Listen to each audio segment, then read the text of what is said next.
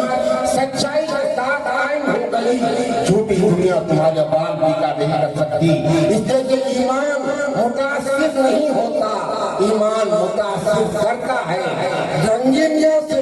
اور جھوٹی چمک سے ایمان متاثر نہیں ہوتا، اس لیے کہ ایمان میں دنیا کی تاریخ کے نشر و فراز، اتار اور چڑھاؤ بہت دیکھے ہیں، ایمان کہیں متاثر نہیں ہوا، اور موجودہ حالات میں بھی ایمان متاثر نہیں ہوتا، اس لیے کہ ایمان نے نمرود کا عروج بھی دیکھا اور مچھر کے لگے سے نمرود کا مرنا بھی دیکھا، ایمان نے فرعون کا عروج بھی دیکھا اور فرعون کا غرق ہو کر ذلیل ہو کر مرنا بھی دیکھا، ایمان نے ان لوگوں کا عروج بھی دیکھا اور انہیں گھرے گھرے ان کے لیے موت کی سوغات بنا یہ بھی دیکھا، ایمان حالات سے متاثر نہیں ہوتا، الحمدللہ ہم ایمان والے ہیں، اگر سے نبی کریم صلی اللہ علیہ وسلم کا تذکرہ سنیں گے اور اپنے ایمان کو تازہ کریں گے، وآخر دعوانا ان الحمدللہ رب العالمین۔ معزز حاضرین